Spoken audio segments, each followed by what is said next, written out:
ஞானஜோதி சரணம் எம் குரு பிரானே சரணம்.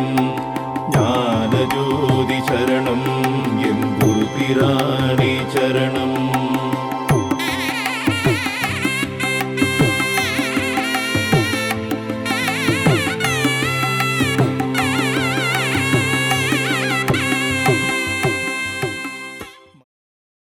எண்ணங்கள் எல்லாம் ஒருநிலைப்பட்டால் இறைவன் அங்கு ஒன்றியிருப்பான் என்னார் தேரையர். எண்ணங்கள் எல்லாம் உன் எண்ணமும் உன்னுடைய நிலைப்பாடும் உன்னுடைய உடலும் மனமும் ஒன்றி நின்னா இறைவன் அங்கே இருப்பானா. அவன் தான் இறைவன் வெள்ளி தேடி ஒன்று என்ன கண்டுபிடிக்க முடியல. எண்ணம் ஒன்றுபட்டு உடல் ஒன்றுபட்டு மனம் ஒன்றுபட்டு நீ நிற்கிறது தான் சமாதின்னு பேர். அதுக்கு தான் சமாதியானான். சரியா? அதனால் அந்த காலகட்டம் அந்த மாதிரி தான் இருக்கும். நம்ம நினைக்கிற மாதிரிலாம் இல்லை. இன்னுமா வந்தோம், பிறந்ததுக்கு வழி தெரியல, வந்ததுக்கும் வழி தெரியல. எப்படி போகிற வந்தது எதுக்குது? நம்ம வந்தோம் பூமிக்குன்னு ஒருத்தன் என் கோணத்தில் வேணாலும் போவான். அவனை பற்றி கவலையே இல்லை. எப்படி போனான்னா எப்படி வாழ்ந்தா என்ன, எப்படி போனா என்ன, அதெல்லாம் யாரும் சிந்திக்க மாட்டான். அப்படி ஒரு வேளை சிந்திச்சானா அவனுக்கு சிந்திக்கிற டைம் குறைப்பான். சிந்திச்சு அது பின்னாடி அந்த செயல்பாட்டுக்கு போகிறான்னா அது கர்மாவில் அது ஓப்பன் ஆகும். அதுதான் ஓப்பன். அதுதான் இறைநிலை. இறைநிலை என்றாலும் அதான் கர்ம பதிவுகளை பற்றி நான் சொல்லியிருக்கேன். ஒவ்வொரு எண்ணங்களுக்கும் எதிர்மறையான எண்ணங்களை உள்ளே உருவாக்கும். அதுதான் கர்மம். கர்ம வினங்கிறோம். கர்ம வினங்கிறது நமக்குள்ளே இருக்கிறதா. நமக்குள்ளே ஒருத்தன் உள்ளே ஒண்டி இருப்பான். உன்னுள்ளே உத்தமன் ஒண்டியிருக்கான் ஓம்புகின்றார். உன்னுள்ளே உத்தமனர் குடியிருக்கான்னு ஓம்பு, நீ புரிஞ்சுக்கி அப்படிங்கிறார். ஆனால் அதுக்குள்ளே உன்னுடைய எண்ணத்துக்குள்ளே கர்மமும் ஒண்டி தான் இருக்குது. சகா சலிப்புகளை ஏற்படுத்தக்கூடிய மனம், சலிப்புகளை தரக்கூடிய ஒரு நிலை தான் கர்ம வினை. அது கர்ம வினை. நம்ம எந்த செயலும் செய்யக்கூடாது. ஒருத்தரை பார்க்கலான்னா தடை ஏற்படுத்தும், ஒரு செயலை செய்யலான்னா தடை ஏற்படுத்தும், ஒரு விஷயத்துக்கு போகலான்னா நாளைக்கு செஞ்சுக்கலாங்க, இந்த வேலையை நாளைக்கு பண்ணிக்கலாங்க, அவனை போய் நாளைக்கு பார்த்துக்கலாங்க. ஒரு வேலை செய்கிறது தடை ஏற்படுத்துறது கர்மந்தான். கர்ம வினை உள்ளுக்குள்ளேயே தான் ஒண்டி இருக்கும். எதிர்வினைன்னு பேர் இருக்குது. நமக்குள்ளேயே சைத்தான் ஒண்டியே இருக்கும். நம்ம எண்ணங்களை நடத்த விடாத பண்ணுறதுல அது பெரும்பகுதி உள்ளே ஒண்டி இருக்கும். அதான் கர்ம வினை. அதை எவன் ஒருவன் கண்டு இருக்கின்ற வேறு அறுக்கிறான். வேறே அறுத்தவன். அது வேறு இருக்கிறானோ அவனே முக்தியின் முதல் வாசலை தொடுவான். முக்தியிலலாம் அடைய முடியாது. அதை அறுத்து விட்டாத்தான். சகா சிந்தனை சகா சலிப்பு. சும்மா அப்படியே வந்துட்டோம் போயிட்டோம். எப்படி போவேன்? இப்படி வந்தங்கிறதே உனக்கு தெரியாது. வந்ததே உனக்கு 6 வயசுல தான் தெரியும். நான்கிற மனம் செயல்படும் போது நான், இது என் பொருள், இது என்னது, இந்த முட்டாய் என்னது, இந்த புத்தகம் என்னது அப்படிங்கும்போது கோள்கள் வேலை செய்ய ஆரம்பிக்கும். அப்போ தான் அது வரலும் கிடையவே கிடையாது. ஆசைகள் இயங்க கோள்கள் ஒவ்வொன்றா வேலை செய்யும்.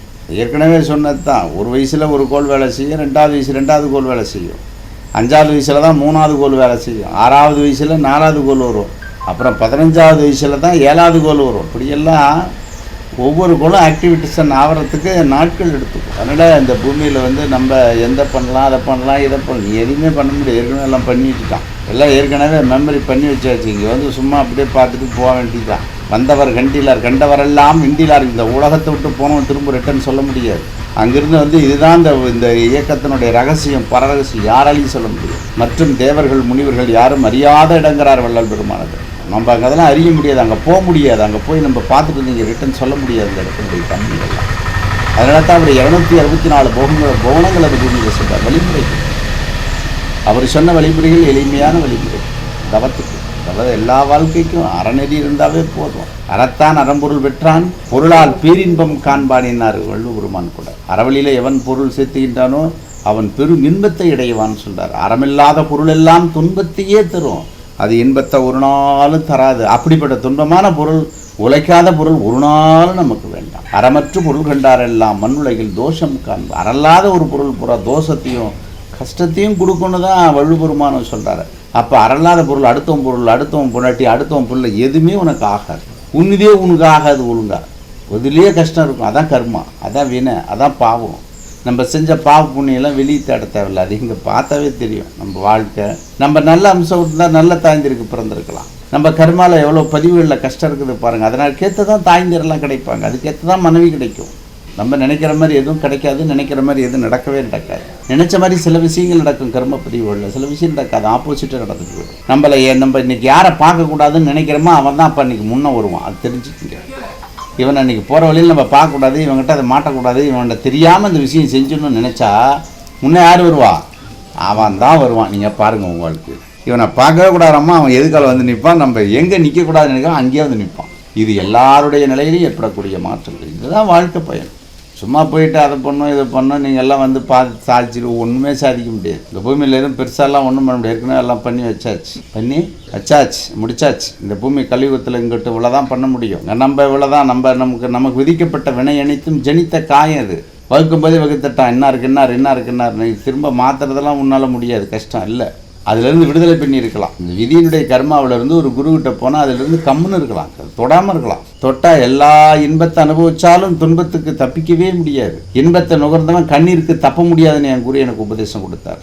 இன்பம் எந்த அளவுக்கு உனக்கு சிரிச்சியோ அந்த அளவுக்கு நீ அழுதாகணும். ஒவ்வொரு பொருளையும் எந்தெந்த பொருளில் நீ இப்படிலாம் சிரிச்சியோ அந்தந்த பொருளில் நீ அப்படியெல்லாம் அழுகணுங்கிறார். சகம் பிரம்மலோகம் வியாசம் பூர்வ ஜென்மம் கர்மயோகம் விவாக வித்யம்ங்கிறார். விவாக வித்யம், விவாகக்கு நல்ல கல்யாணம் கட்சி. ஜென்ம ஐஸ்வர்யம் புனர்ஜென்மம் லோகபாலம். லோகபாலத்தில் போன ஜென்மத்திலே எழுதிட்டானான். உனக்கு யார் மனைவி எப்படி மக்கள் பாகவதம் சொல்லுது பாரு. சகபிரமம் பூர்வ ஜென்மம் கர்மயோகம் விவாக வித்யம் சேமைஸ்வரியம் புனர்ஜென்மம் லோகபாலம். ஆதிசங்கரர் சொல்லிட்டு வர்றார். லோகபாலத்தில் என்னென்ன எழுதணும்னா அதெல்லாம் உன் கர்மாவில் வரும். இதெல்லாம் எண்ணங்களாக நமக்கு உதிக்கும். புதுசாக ஒரு எண்ணம் வராது. எப்படி வரும்? ஏற்கனவே அங்கே முடிவான ஒன்று தான். சும்மாலாம் ஒரு அறிவு வேலை செய்யாது. அப்போ எல்லாத்துக்கும் மூலம் கர்ம வினை தான். நம்ம செஞ்ச பாவத்தால் வகுக்கப்பட்டது தான் எல்லா விஷயமும் நமக்கு நடத்திட்டு இருக்கு. நல்லறிவு கெட்டறிவுங்கிறது இல்லை. ஒருத்தன் நல்லவன் கெட்டவங்கிறத அவன் செய்கிற செயலை பொறுத்தும் தீர்மானிக்குது. நல்ல செயல் செஞ்சால் வெளியே சொல்லலாம். உள்ளத்தில் நல்லதை நினச்சா உடனே சொல்லலாம் உத்தமனா நீ. உள்ளத்தில் நல்லதை நினைக்கலாம் நீ கண்டிப்பாக சொல்ல முடியாது, யாருமே சொல்ல முடியாது. இப்போ இந்த பொருள் நல்லா வச்சுருக்காரு, ஒரு செயின் போட்டிருக்காரு, மோதிரம் வச்சுருக்காரு, இது எதை எடுத்துக்கிட்டா பரவாயில்ல நம்ம நினச்சா சொல்லுவியா? கூட உட்காந்துருக்கிறவர்கிட்ட அப்படி நினச்சா சொல்லுவியா? நான் உள்ள கெட்டதை நினச்சா? நீ நல்லது நினச்சா தான் சொல்ல முடியும். அப்போ உள்ளத்தை எப்பயுமே நல்லதாகவே வச்சுக்கிறது. அப்படி சொல்கிறாரு பாரு. ஜென்ம ஜென்ம ரூப முகரூப ஆதிரூப மங்களரூப சேபரூப தைரியரூப வீரிரூப விஜயரூப சகரூப சகசித்திருப்ப பூர்வ ஜென்ம கைங்காரிய சித்தி. பூர்வத்தில் புண்ணியம் இருந்தா நல்ல உள்ளம் நல்ல செயல் நல்ல எண்ணம் இப்படிலாம் சொல்றார் பார் ஆதிசங்கரர். லோகபாலத்தில் எழுதும் போதே நீ நல்லதெல்லாம் நீ செஞ்சுக்கிட்டு சிறு வயதிலிருந்து இப்படி பழகினா நீ ஒளியா முகம் தெரியுமா எப்படி சொல்றாரு. மகாஈஸ்வரியத்தை சொல்றார். அப்ப நம்ம தவம் பண்றதை விட கூட ஒழுக்கமா இருக்கிறதுல கூட ஞானம் அடைஞ்சிடலாம் அப்படிங்கிறார். எதுவுமே பண்ண வேணாங்கிறார் ஆதிசங்கர். நீ எதுவுமே பண்ணாதப்பா, ஒழுக்கமா மட்டும் இருங்க. என்னவாரு? ஒழுக்கமா இருந்தா நீங்க ஒளியா போலாம்னார்.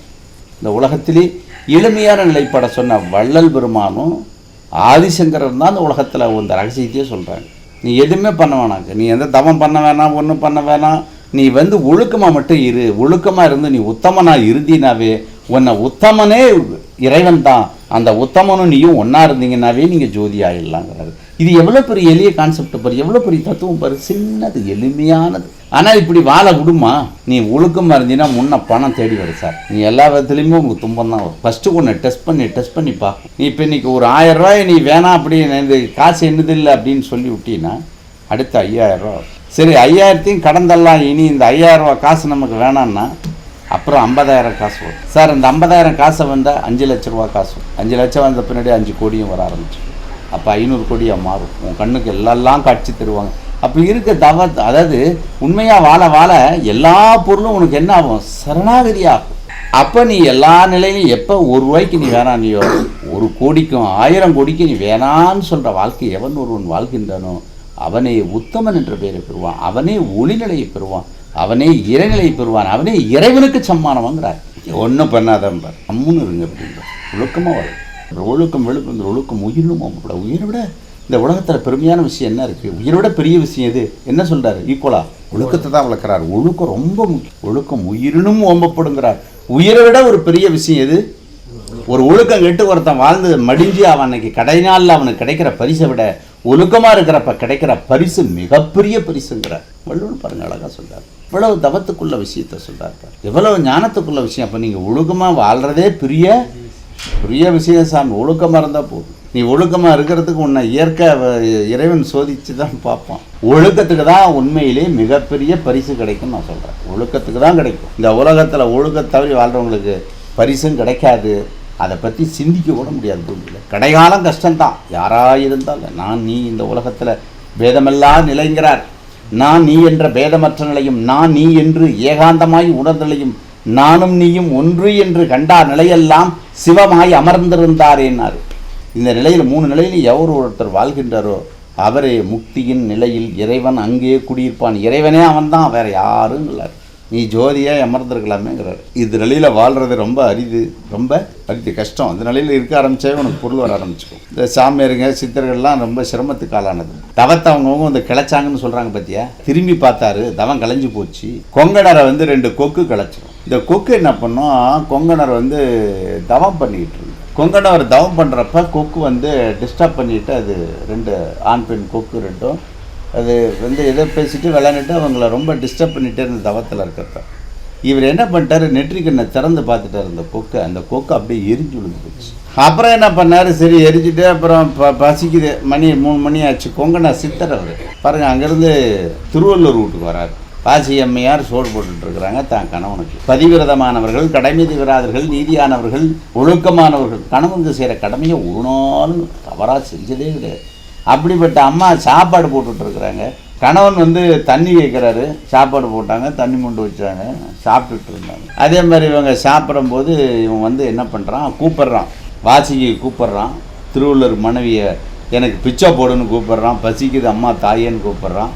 கூப்பிட்டு அந்த அம்மா தான் கடமை தவறாமல் கணவனுக்கு சோறு போட்டுருக்கிறத விட்டு வரமாட்டாங்க, யார் கூப்பிட்டாலும் வர மாட்டாங்க. உடனே என்ன சொல்கிறாங்க, கொஞ்ச நேரம் வெயிட் பண்ணு, நான் வரேன், வீட்டுக்காரருக்கு சாப்பாடு போட்டுருக்குன்னு சொல்கிறாங்க, பரிமாறிட்டு. அவர் என்ன பண்ணுறாரு, கோபத்தில் நெற்றிக்கண்ணில் திறந்து பார்த்துறார். நெற்றிக்கண்ணை பார்க்கும்போது அவர் காட்டில் எரிச்ச கொக்கு 2 கண்ணுக்கு தெரியுது. ஏய் கொங்கனா, எடா கொக்குன்னு நினச்சே என்ன நீயே, எடா நெற்றிக்கண்ணில் பார்க்குற கொக்குன்னு நினச்ச, காட்டில் எரிச்ச கொக்குன்னு நினச்சே என்ன நீ அப்படிங்கிறார். கொக்கென்று நைத்தாயா கொங்கனவா இப்படி பேசுகிறாரு. அப்போ தான் அவர் கொங்கனருக்கு ஒரு ஞானம் பிறக்குது. அட இந்த பூமியில் வீட்டில் இருந்துட்டு கூட ஞானம் அடைய முடியுமா, இந்த அம்மா நான் கொக்கை காட்டில் தான் எரிச்சேன், இந்த அம்மா எப்படி பார்த்துது. அப்போ அவர்கிட்ட கேட்குறாரு, நீ எப்படி இதெல்லாம் பார்த்த, நீ இங்கே தான் வீட்டுக்குள்ளே இருக்கு, நீ என்கிட்ட இதெல்லாம். வீட்டில் இருந்துகிட்டே திறந்து பார்க்குற அந்த மகாசக்தி பெற்ற தாயை வணங்குறான். பசி ஆத்துது. அப்புறம் அந்த அம்மா சாப்பாடு போட்டு அப்புறம் அங்கிருந்து அந்த ஆள் கொங்கணர் என்ன பண்ணுறார், திருப்பதி மலை பக்கம் ஓடிவிட்டான். அந்த 7 மலை தாண்டி போய் உட்காந்து தவம் பண்ணுறார். திருப்பதியிலே சமாதி. அப்படிப்பட்ட கொங்கண மகரிஷி வாழ்ந்த புண்ணிய சேத்திரம் திருப்பதி. யாரோ சித்தர்கள் சமாதி ஆகிறது, சித்தர்கள் அந்த இடத்துல முக்தி பெறுறது தான் இந்த உலகத்தினுடைய நிலைப்பாடு. ஒவ்வொரு கோயிலையும் இருப்பாங்க. இந்த உலகத்தில் தவத்துக்கு ஈக்குவலானது எது, ஒழுக்கம் தாங்க. ஒழுக்கமாக நீங்கள் இருந்தீங்கன்னாவே தவம் அங்கே கைகூடி வரும். உண்மையாக இருக்கிறது, இந்த உலகத்தில் உண்மையாக இருக்கிற ஒரே விஷயம் ஒழுக்கம். அந்த ஒழுக்கத்தோட மனுஷன் வாழ்ந்துட்டானா அது தவநிலை. தவம் உட்கார்ந்து பண்ண தேவை, ஒழுக்கமாக வாழ்ந்தாவே தவம் கைகூடி இருக்கும் அந்த வாழ்க்கையில். எம்பிரான் எப்படிப்பட்டவர்னு சொல்கிறார், உன்னோட கலக்கணுன்னா நீ ஒழுக்கமாக இருந்தால் தான். ஒழுக்கம் இல்லைன்னா அவர் உன்னோட கலக்க மாட்டார். நம்ம ஒழுக்கமாக வரும்போது ஏகப்பட்ட ஒழுக்க கேடுகள் நமக்கு உருவாகும். நம்ம ஒழுக்கமாக இருக்க நினச்சாவே நம்ம கருமை வேணால் என்ன பண்ணோம், எல்லா இன்பத்தையும் கொண்டு வந்து விட்டோம். அதை நம்ம களைஞ்சி களைஞ்சி களைஞ்சி களைஞ்சி ஒழுக்கமாக வாழணுங்கிற எண்ணத்தை எவன் ஒருவன் பெறுகின்றானோ அவன் குருவினுடைய பாதத்தில் வாழ்ந்தவன். குருக்கிட்ட போய் வித்த கத்தவனால் மட்டும்தான் அந்த உலகத்தில் முடியும், இல்லை உலகத்தில் யாராலையுமே முடியாது. ரொம்ப கஷ்டம். ஒழுக்கம்தான் தெரிஞ்சுக்கணும். ஒரு பொம்பளை பிள்ளை லவ் பண்ணது, சாமி நான் என்ன பண்ணட்டும், பெண்ணே நீ யார் என்று கேள் அப்படின்னா சொல்லித்தரான் குருநாத. நீ யார், நீ யார். அந்த காலத்தில் படத்தில் கூட பார்த்துருக்கீங்களா, பெண்ணே நீ யாருன்னு கேட்பான். தவத்தில் இருக்கவன் கேட்பான், சாதுக்கள் மட்டும் கேட்பான். அந்த உலகத்தில் தவம் பண்ணுற கேட்பான், பெண்ணே நீ யார், நீ எப்படி இவ்வளோ தூரம் வந்த, நீ யார் அப்படிம்பான்.